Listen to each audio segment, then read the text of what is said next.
ओम शांति। आज दिनांक 27 जुलाई 2022 बाबा ने महावाक्य में हम बच्चों को जो वरदान दिया, वरदान का मनन कर उसका स्वरूप बनेंगे। बाबा वरदान में बोले, शिक्षक बनने के साथ रहम दिल की भावना द्वारा क्षमा करने वाले मास्टर मर्सीफुल भव। आज मर्सीफुल पिता परमात्मा अर्थात रहम दिल बाप, क्षमा का सागर पिता परमात्मा हम निराकार आत्माओं को मास्टर मर्सीफुल भव का वरदान देते। वरदान में बाबा कहते, शिक्षक बनने के साथ रहम दिल की भावना द्वारा क्षमा करने वाले मास्टर मर्सीफुल भव। डिटेल में बाबा कहते, सर्व की दुआएं लेनी है तो शिक्षक बनने के साथ साथ मास्टर मर्सीफुल बनो, रहम दिल बन क्षमा करो तो वह क्षमा करना ही शिक्षा देना हो जाएगा। अर्थात बाबा आज हम बच्चों को परिवर्तन का गुह्य राज बताते। बाबा कहते कि तुम मास्टर ज्ञान सागर हो, पिता ज्ञान सागर की संतान हो। जिस प्रकार तुम्हारा पिता बाप टीचर सद्गुरु बनकर सर्व की सद्गति करते हैं और तुम बच्चों को निमित्त बनाते हैं गति सद्गति करने के, अर्थात परिवर्तन करने के। तो बाबा श्रीमत देते कि ज्ञान देते हो, यदि ज्ञान से कोई आत्मा परिवर्तन नहीं होती है तो उससे अपने संस्कारों का टकराव नहीं करो।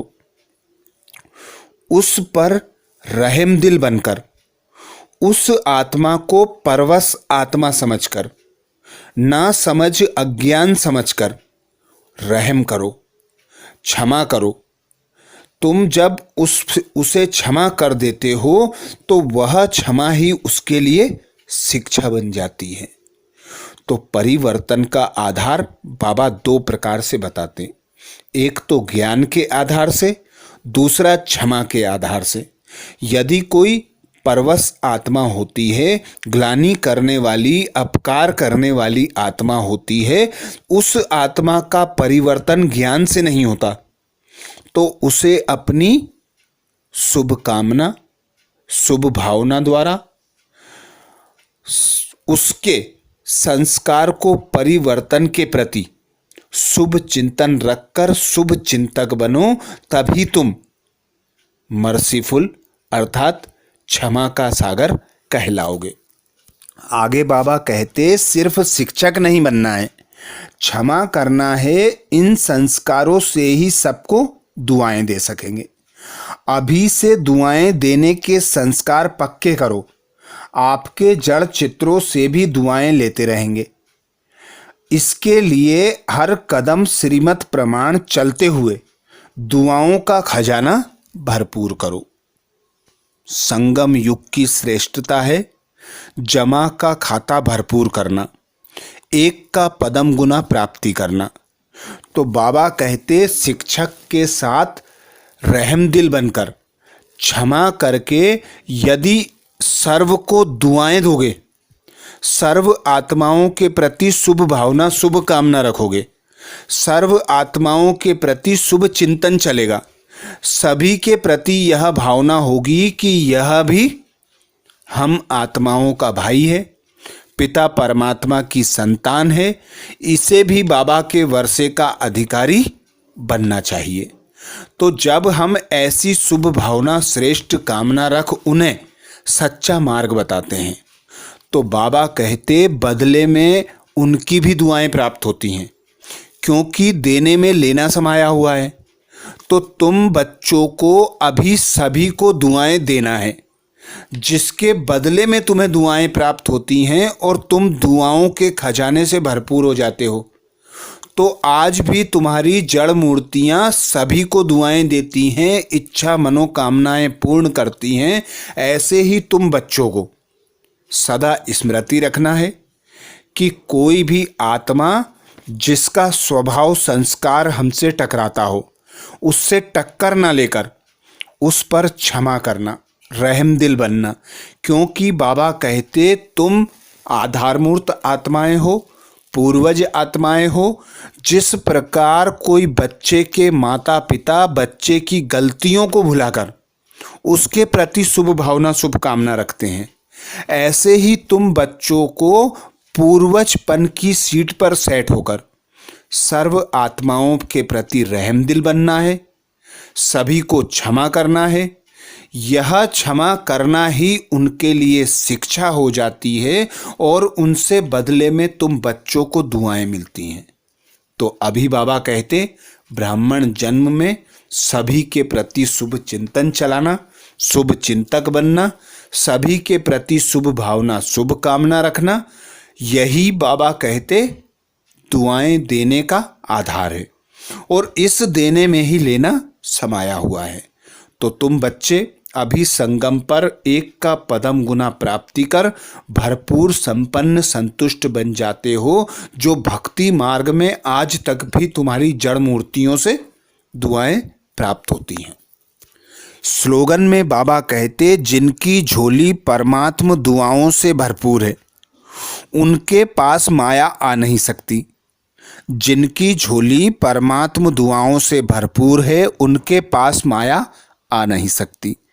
अर्थात हम देखते हैं कोई बच्चा अपने माता पिता की सेवा करता है, अपने माता पिता की बात मानता है, अपने माता पिता के प्रति सच्चा दिल रखता है, तो उसे माता पिता की दुआएं प्राप्त होती हैं। ऐसे ही हमारे पिता परमात्मा हम बच्चों को श्रीमत देते, अमृत बेले से रात तक कैसे हमारी दिनचर्या चलाना है, कैसे हमें सर्विस करना है, कैसे हमें पिता के वर्षे का अधिकारी बनना है, कैसे हमें बाबा की दुआएं प्राप्त करना है। तो जो बच्चे सदा यही स्मृति रखते कि हम बाबा के सपूत संतान हैं, हमें बाबा की श्रीमत पर चलना है, बाबा के यज्ञ की संभाल करना है, तो ऐसे बच्चों को बाबा की दुआएं प्राप्त होती हैं। ऐसे बच्चों से माया कभी भी